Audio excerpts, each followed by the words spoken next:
So, mae Luc yn dechrau penod 3 gyda chrester o bobl a oedd mewn grym ar y pryd. Rogues Gallery, bas ni'n dweud yn y Saesneg, o'r gelynion a oedd yn gormesu pobl Diw yn y dyddiau yna. Ond mae rhestr yn handi iawn o'r safbwynt hanesyddol, achos bod ni'n helpu ni adnabod y cyd-destun a'r cyfnod. Efallai heddiw, bas ni'n dweud rhywbeth fel cafodd pobl Salem Tonteg neges gan Dduw. Erbyn hynny, roedd y Frenhines Elizabeth yr Ail yn teyrnasu ers bron 70 mlynedd. Boris Johnson oedd Prif Weinidog y Deyrnas Unedig. Mark Drakeford yn Brif Weinidog Cymru. Ac roedd y byd i gyd yn mynd trwy argyfwng iechyd oherwydd y feirws Covid-19.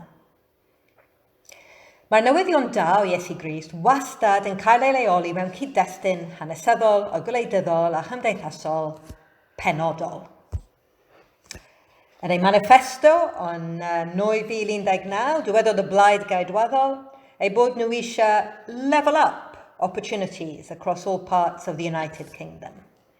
Ac ers hynny mae levelling up wedi bod yn rhan o'n gerfa ni fel cenedl. Mae'n debyg bod Rishi Sunak wedi sefydlu Levelling Up Fund o 4.8 biliwn o bunnau, ond ydw i ddim yn gwybod faint o hyn bydd yn croesi'r ffin i ni yn Cymru. Ond beth bynnag, mae'r syniad o adnabod bod anghyfartaledd enfawr rhwng un cymuned a llall yn rhan o'n sgwrs ni cenedlaethol erbyn hyn. Hyd yn oed os dydyn ni ddim yn siŵr os fydd y rhetoreg yn cael ei gyfieithu yn newid go iawn. Gawn ni weld. Ond un ein darlleniad ni heddiw, mae lleisiau 2 broffwyd yn swnio fel clochau i gipio ein sylw, a'n gwahodd ni i feddwl am levelling up. Mae Luc yn defnyddio geiriau'r hen broffwyd Eseia i ddisgrifio Ioan, y proffwyd newydd, fel un sy'n ein gwahodd i baratoi yr ffordd ar gyfer yr arglwydd, i wneud y llwybrau yn syth, i lenwi pob cwm, i lefelu pob mynydd y bryn. Ac beth yw pwrpas y levelling up yma yn y darlleniad?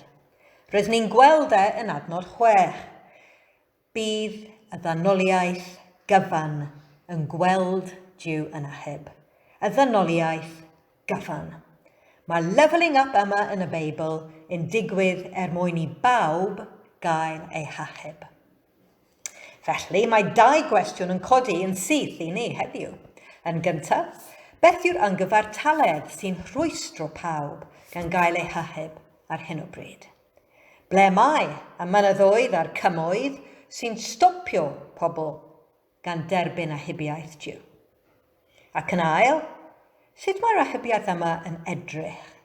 Sut allen ni ei hadnabod hi?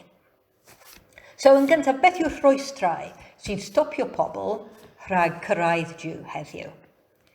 Hoffwn ni awgrymu 3 rhwystyr. 3 bryn i hel, neu 3 hwm dwfn sy'n rhwystro pobl gan gyrraedd Diw.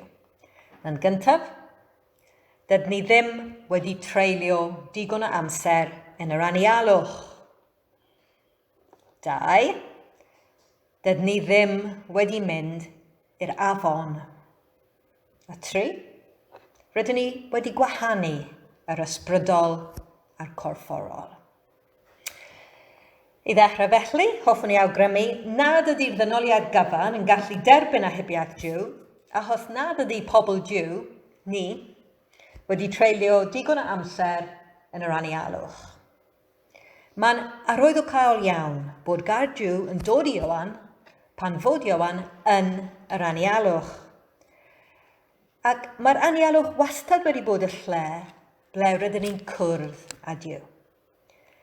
Yn yr anialwch, rydyn ni'n cael gwared o bopeth yr ydym yn dibynnu arno fel arfer. Lloches, bwyd, dŵr, cwmni. Rydyn ni'n gwacau ein hunan. Ac mae hyn yn holl bwysig, achos pan dyn ni'n gwacau ein hunan, dyn ni'n gwneud lle i Dduw. Dywedodd Augustine Sant, mae Duw eisiau rhoi rhywbeth i ni. Ond dydy e ddim yn gallu, achos bod ein dwylo ni yn llawn. Pan fod dwylo a bywydau pobl Duw yn llawn stwff ac yn llawn prysurdeb, does dim lle i bresenoldeb Duw yn ein bywydau ni.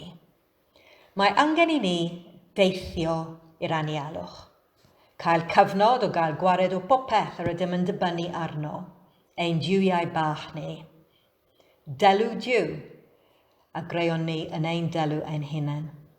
Diw bach, diw dealladwy. Ac yna, yn yr anialwch, pan dyn ni'n gollwng popeth i'n ein rhwystro rhag cwrdd â Duw, mae Duw yn dod atom. Ac rydyn ni'n gweld y hydig oedd yr gelo. Dyma oedd profiad yr hen fynachod, a oedd yn byw yn yr anialwch. Dyna oedd profiad Moses a Jacob ac Ioan, ac wrth gwrs profiad ein harglwydd Iesu ei hun. Dydy'r anialwch ddim yn lle hawdd i fod. Mae'r lle ble rydyn ni'n brwydro a themtasiwn y gweithiau a Duw ei hun fel wnaeth Jacob. Ond yna, yn yr anialwch, rydyn ni'n cael profiad go iawn o bresenoldeb Duw. Ac os nad oes gennym profiad personol o gariad a phresenoldeb Duw, sut allwn ni rannu gobaith yr efengil gydag eraill? Sut allwn ni arwain ffrind i yfed o'r ffynon, os nad ydw i'n gwybod fy hun ble mae y ffynon? Yn y thradodiad Cristnogol, mae gair am y profiad o dreulio amser yn yr anialwch a gweddio yn syml yw'r gair yma. Rydyn ni'n gweld hyn ym mywyd Iesu. Pan fod e'n gweddio, mae'n mynd lan mynydd yn oriau man y bore i fod ar ei ben ei hun gyda'i dad. Pan dyn ni'n cadw amser rheolaidd o weddi bersonol bob dydd, dyn ni'n creu gofod. Gofod o anialwch, ble rydyn ni'n gallu ildio popeth sy'n ein gwahanu ni oddi wrth Duw, a profi nerth, cariad a phresenoldeb Crist mewn ffordd deimladwy. Ac unwaith rydyn ni wedi profi hwn, mae'n amlwg i bawb, ac mae'n dod yn naturiol i'w rannu gydag eraill. Felly, yn gyntaf, dydy pobl Duw ddim wedi treulio digon o amser yn yr anialwch, ac mae'r darlleniad yna yn gwahoddiad i ni yr Adfent hwn i fynd i'r anialwch i weddio fel Ioan. Ond yn ail, dydyn ni ddim wedi mynd i'r afon. Rydyn ni'n gweld o'n darlleniad ni nad ydy Ioan yn aros yn yr anialwch. Ar ôl derbyn gair Duw yna, mae'n gadael ac mae'n mynd i'r afon. Yr afon yw lle y bobl, y werin. Dyma ble mae pawb yn mynd i gario clecs, i gwrando'r newyddion y dydd, golchi dillad, dod ag anifeiliad i yfed, ac yn y blaen. A dyma'r peth diddorol.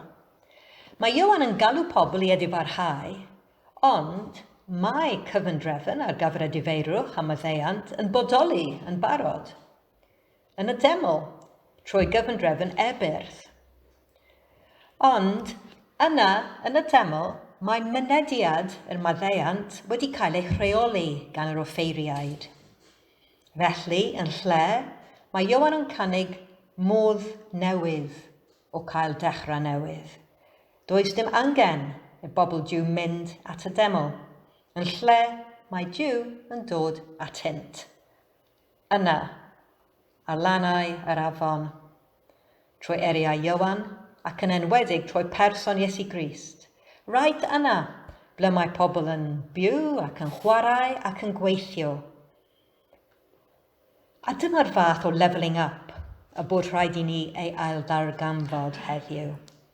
Mae efengil gennym sy'n cynnig gobaith am addeiant a dechrau newydd i bawb. Ond mae tueddiad gennym i gadw'r efengil yna yn gaeth i'n capelu a eglwysu. Mae'n haws i wneud hyn, achos yma, ni sy'n rheoli popeth. Ni sy'n dewis sut mae pobl yn behafio, ni sy'n dewis ble mae pobl yn eistedd ac yn y blaen. Mae'n anodd i bobl newydd groesi'r trothwy a dod i mewn. Mae'n teimlo fel dringo mynydd. Felly, mae rhaid i ni fynd i'r afon a mynd ag yfengol Iesu Grist y llefydd ble mae pobl yn byw ac yn chwarae ac yn bwyta ac yn gweithio. Dydy mwyafrif mawr y boblogaeth, 95%, ddim yn camu i mewn adeilad eglwys neu capel ar y Sul. 95%. Ble maen nhw? Wel, maen nhw ar lannau yr afon. Y cae rygbi, neu'r ganolfan siopa, neu'r gwaith, neu'r gwely. Felly, mae rhaid i ni hefyd mynd i'r afon gyda newyddion da Iesu Grist. Ac yn ola, rydyn ni wedi gwahanu yr ysbrydol a'r corfforol. Rydyn ni'n pregethu yfengol o obaith a chariad, ond os ydyn ni eisiau pobl i wrando arno, mae rhaid i ni ddangos y cariad a'r gobaith yna mewn modd ymarferol. William Booth yw un o'm harwyr i, a dyn y sefydlodd byddin yr iehawdwriaeth gyda'i wraig Catherine. A dywedodd e, "You cannot warm the hearts of people with God's love if they have an empty stomach and cold feet." Dywedodd e hefyd, "While women weep, as they do now, I'll fight. While little children go hungry, as they do now, I'll fight. While men go to prison in and out, as they do now, I'll fight. While there is one drunkard left, while there is one poor lost girl upon the streets, while there remains one dark soul without the light of God, I'll fight. I'll fight to the very end." Os dyn ni eisiau dymchwelyd y rwystrau sy'n atal pobl rhag ddod â Duw, a dyma beth mae Duw eisiau i ni, mae rhaid i ni garu y byd cymaint. Mae rhaid i ni dangos y cariad yma yn ymarferol, gan fwyd o rhai sydd angen bwyd, helpu'r rhai mewn carchar, ymladd yn erbyn angyfiawnder, a heisio heddwch gyda phawb.